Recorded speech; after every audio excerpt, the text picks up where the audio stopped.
We've been a leader in banking for more than 100 years. You'll find us here, at home, on your phone, and everywhere you go. Renaissance Bank. Understanding you. Member FDIC. Equal housing lender.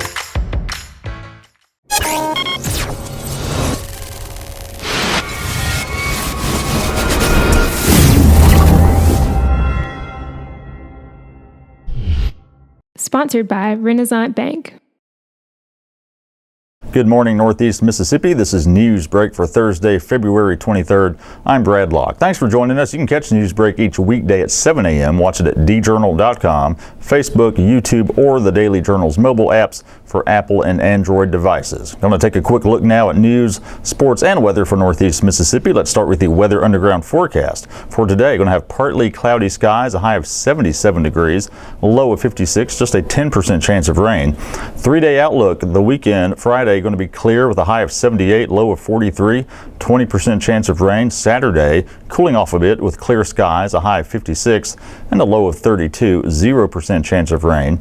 And Sunday, clear skies again with a high of 62, low of 46 and a 0% chance of rain. Let's take a look now at some of the top stories from the Daily Journal and djournal.com on this Thursday. A comprehensive plan to deal with the state's transportation needs will likely not be passed during the 2017 legislative session.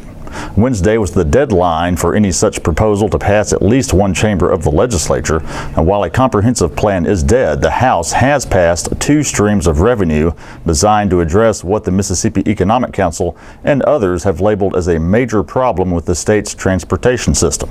On Tuesday, the House passed a bill to issue $50 million in bonds to finance repairs to substandard bridges owned by cities and counties.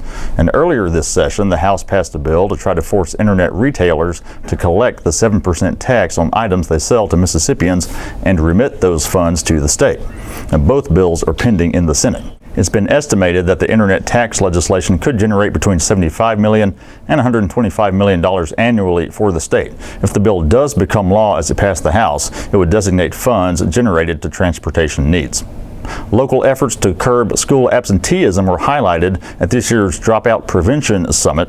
The summit was held at the University of Mississippi's Tupelo campus on Wednesday, and it gave representatives from 24 school districts new ideas to take home to their own schools. 2 area superintendents, Jason McKay of the Baldwin School District and Tony Cook of the Houston School District, shared changes they've made in their respective districts to address chronic absenteeism, which is defined as missing more than 10% of days in a school year. Now, Baldwin had one of the lowest dropout rates in Northeast Mississippi in 2016 at 5.1%. McKay has hired 2 retired coaches to serve as remediation coaches to help students through academic remediation and relationship building. Now, these coaches identify students who are struggling and build a rapport with them and their families, hoping to get everyone involved in keeping that student in school.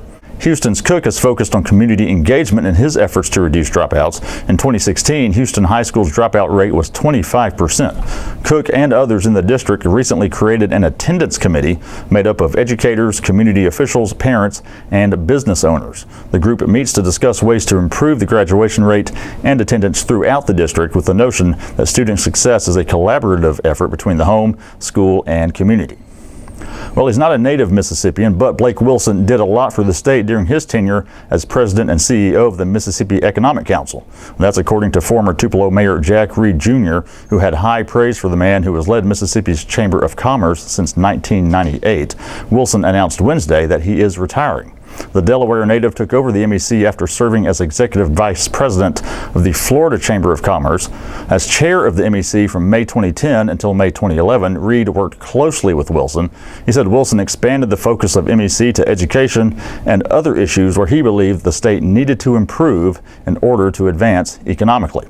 Now, the MEC did not focus just on traditional business issues under Wilson's leadership, and in recent years, one of the organization's primary focuses has been an effort to improve the state's transportation system. Now, Reed said Wilson had the unique ability to be a booster for Mississippi while working on its shortcomings. Wilson is slated to retire June 16th. Former journalist Scott Waller, who has been with the MEC for 11 years, will serve as interim president and CEO. And in sports, the Ole Miss football team will not be going to a bowl game next season. The school has self-imposed a 1-year postseason ban for the 2017 season after the NCAA sent an amended notice of allegations alleging more rules violations by the program. Ole Miss did not release the NCAA's letter, but did discuss its contents in a 21-minute video posted to YouTube on Wednesday. The school said the NCAA added 8 new violations, including 6 that are level 1, which the NCAA views as most serious. Also, an allegation previously leveled by the NCAA has been expanded. Now, the university has also been charged with a lack of institutional control and failure to monitor. The new charges include cash payments from boosters to 5 prospective student athletes, including to one that totaled between $13,000 and $15,600. The administration stood by Coach Hugh Freeze, who Athletic Director Ross Bjork said was not personally involved in any of the violations. Ole Miss previously received a notice of allegations in 2016 detailing 13 violations. The program now faces 15 level 1 violations. The school will challenge 6 of the 9 violations acknowledged Wednesday, and it said 2 former staff members and 1 current coach were involved in the violations. And that's it for Newsbreak on this Thursday. We do want to remind you to check out a couple of the podcasts we produce here at the Daily Journal. The Memo, all things Northeast Mississippi, news and entertainment with myself and W. Derek Russell. New episodes coming to you twice a week.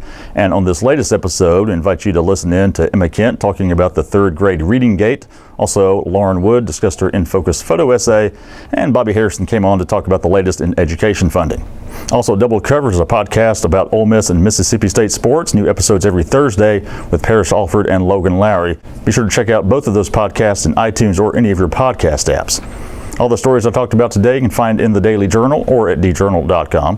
Follow us on Twitter at djournalnow. Give our Facebook page a like as well. That's it for Newsbreak on this Thursday. I'm Brad Locke. We'll see you next time.